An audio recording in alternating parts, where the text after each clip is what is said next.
Oke teman-teman, kembali lagi di Fluzo Channel.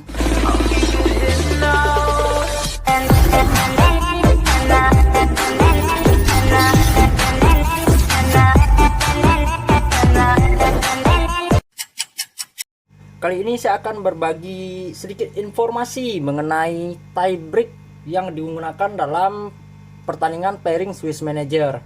Nah, jadi untuk hasil akhir atau peringkat itu kan biasanya ada angka-angkanya. Nah, saya akan menjelaskan di sini, merincikan di sini bagaimana caranya hitung manual. Nah, jadi angka-angka tersebut ada dari mana dapatnya itu ada. Nah, ini saya ajarkan ya. Nah, biasanya saya jelaskan dulu tiebreak yang biasa digunakan dalam sistem Swiss Manager itu yang pertama adalah itu poin atau match point. Oke. Nah, untuk poin ini penilaiannya 1,5 0. Oke, jadi menang dapat 1, remis sama-sama setengah, dan kalah dapat 0. Nah, kalau match point itu tergantung dari panitianya. Nah, kalau kami di Sumatera Barat biasanya pakai menang dapat 3, remis masing-masing dapat 1, kalah dapat 0. Nah, ini ya, ini sudah bisa dihitung ya. Nah, selanjutnya itu biasa menggunakan kalau kolomnya itu rest. Rest kan ada tuh kolom rest judulnya. Rest itu apa? Rest itu adalah direct encounter. Direct encounter. Dan bagaimana penjelasan direct encounter ini sudah ada di video saya yang ini ya. Silahkan dicek aja. Itu sudah saya jabarkan dengan jelas di video ini apa itu direct encounter. Jadi tidak perlu dibahas lagi di sini.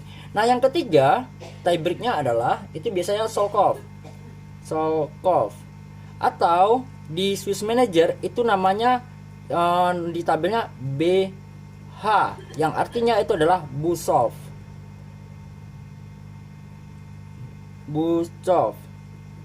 Oke, Busov ya, itu di apanya ini. Ya. Bagaimana cara mencari Busov? Nah, nanti kita jabarkan, kita rincikan dulu. Yang keempat, itu selanjutnya ada namanya SB. Nah, SB itu artinya Senneborn Berger.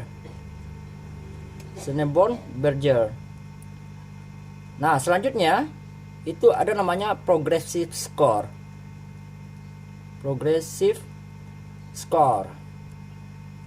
Nah, di tabelnya itu tulisannya VD. Nah, di tiebreak Swiss Manager itu untuk penentuan peringkat itu yang pertama dilihat ini dulu. Ini yang pertama yang dilihat. Oke? Sudah jelas siapa yang paling tinggi, itulah di atas. Nah, selanjutnya kalau seandainya poin atau match poinnya sama, maka nanti akan mengacu ke yang kedua ini. Rest, direct encounter. Oke, nah direct encounter ini nanti kalau seandainya sama lagi atau tidak berlaku, maka lanjut ke penilaian ke Solkov atau BH atau Busov. Penilaian di sini. Kalau seandainya masih sama lagi angkanya, maka akan mengacu kepada SB atau Senneborn Berger. Begitupun kalau seandainya sama, berlaku naik ke progressive score. Tapi biasanya sampai sini itu udah berbeda angkanya, sudah ditetapkan siapa yang di atas. Nah, kembali kita jelaskan lagi, kita rincian satu-satu. Kalau ini udah jelas ya, 1,5 0 atau 3,10. Nah, kalau ini sudah saya jelaskan di video saya yang tadi. Nah, Solkov ini apa? Oke, kita jabarkan di sini ya. Solkov ini adalah total poin dari semua lawan yang pernah kita jumpai. Oke.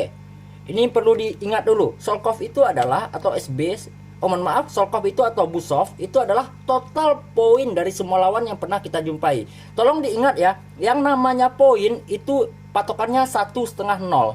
Bukan 310. 310 ini tergantung dari panitia mau penilaiannya berapa. Dan ini namanya match point, bukan poin. Jadi kalau saya bilang poin berarti acuannya 1,5 0. Oke. Kembali lagi ke nomor 3 Solkov. Total poin dari semua lawan yang pernah kita jumpai. Nah, jadi orang itu ada main 5 babak nih contohnya. Nah, di babak pertama dia lawan si A, babak kedua dia lawan si B, babak ketiga lawan si C, babak keempat lawan si D, dan babak kelima lawan si E. Nah, nanti poin-poin dari A sampai E ini berapa poin terakhirnya, maka itu akan masuk ke kantong Solkov orang tersebut. Tidak peduli apakah dia menang, remis atau kalah melawan orang tersebut, tetap poin terakhirnya masuk ke hitungan Solkov seperti itu. Nah, sekarang kita tes dulu ya.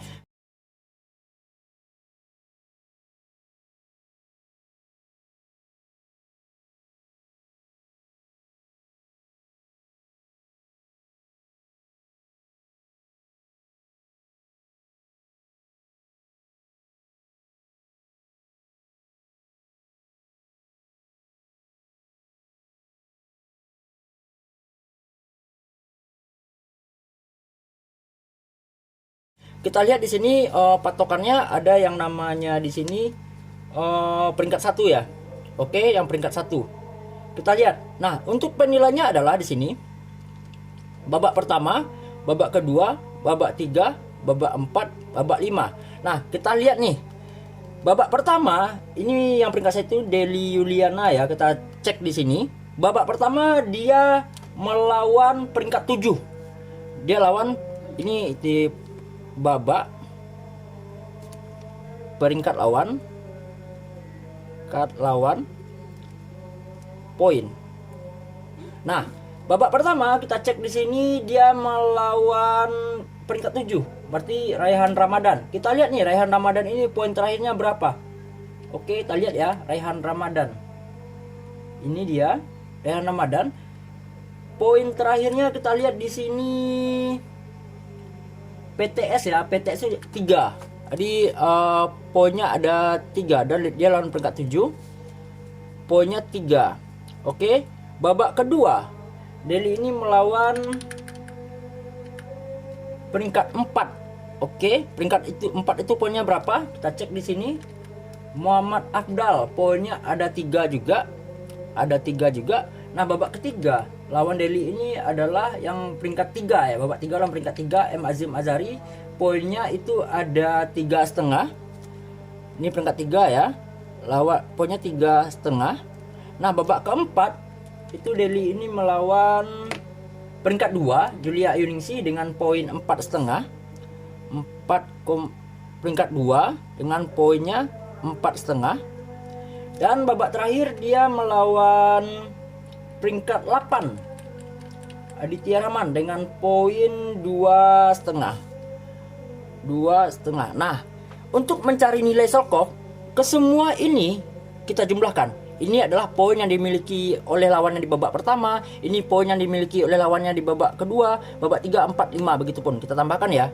3 tambah 3 6, tambah 3,5 itu 9,5, tambah 4,5.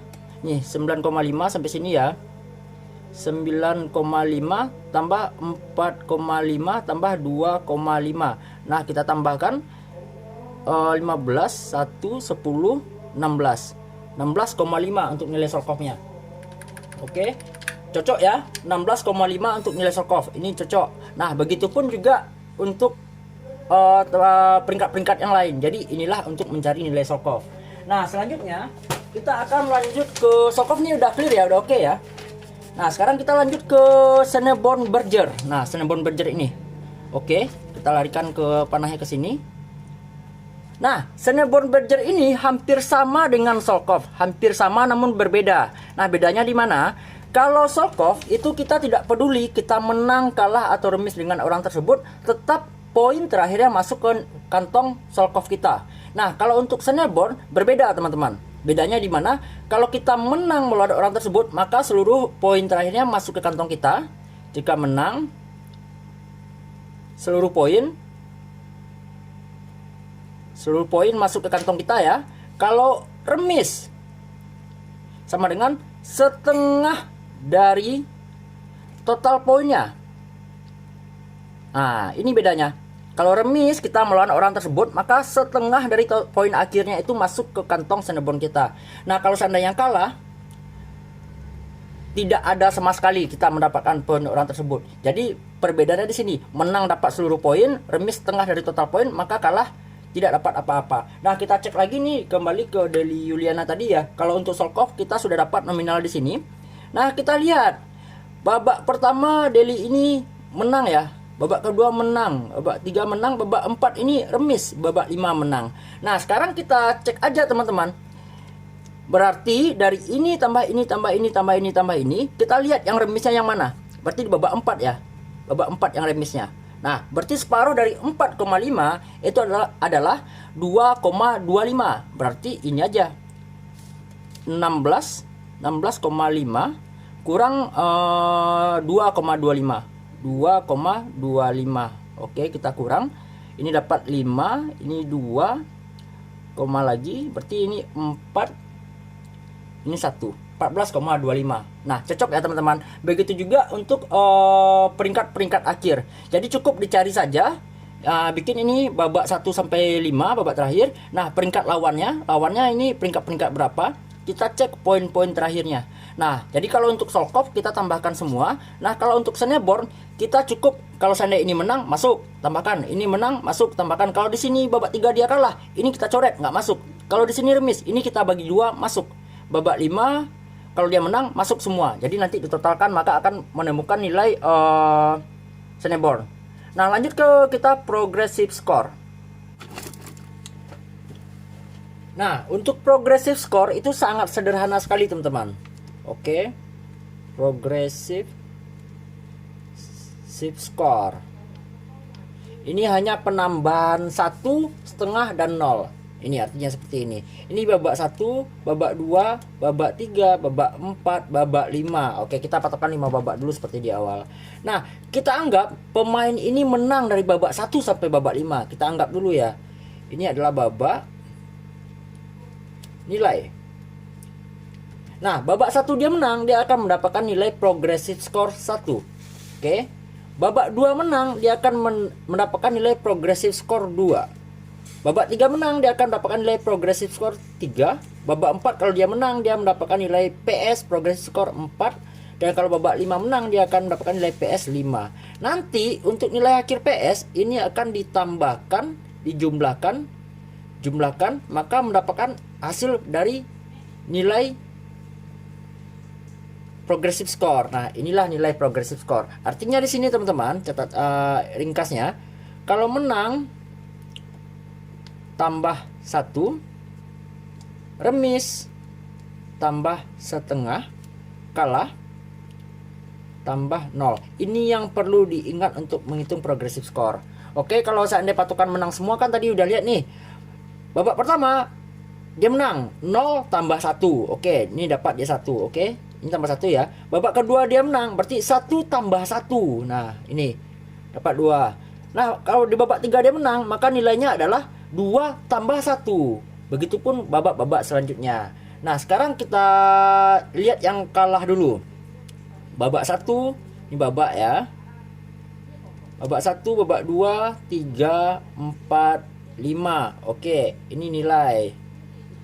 Babak pertama nih dia kalah. Oke, kalau dia kalah 0 tambah 0. Berarti nilai progresifnya PS-nya 0 di sini. Nah, babak 2 dia menang, berarti 0 tambah 1. 1. Babak ketiga dia menang, berarti 1 tambah 1. Berarti 2. Babak keempat dia kalah nih, anggap dia kalah, berarti tambah 0 ya. Berarti 2 tambah 0 tetap 2. Babak kelima dia kalah lagi, berarti tambah 0. 2 tambah 0 sama dengan 2. Nah, inilah nilai progressive score-nya. Dijumlahkan semua ya. Nah, kita contohkan lagi nih. Babak 1, 2, 3, 4, 5. Babak 1 dia menang, berarti dapat 1. Babak 2 dia menang, 1 tambah 1 berarti 2. Nah, babak 3 ini dia remis. Dia remis. Berarti 2 tambah setengah. Berarti di babak ketiga ini nilai PS-nya dia mendapatkan 2,5. Babak keempat dia menang. Menang berarti 2,5 tambah 1.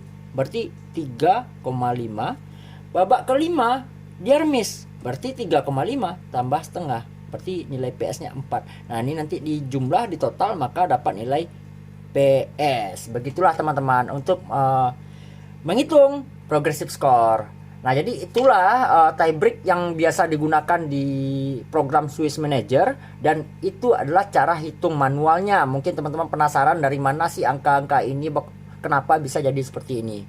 Jadi itu sudah saya jelaskan. Jika ada pertanyaan silahkan tinggalkan di kolom komentar dan nanti akan saya jawab di video saya selanjutnya. Jangan lupa di like, komen, dan subscribe dulu, dan di share kalau mungkin ada teman-teman lain yang membutuhkan tentang ini. Sekian dari saya, terima kasih, sampai jumpa di video selanjutnya.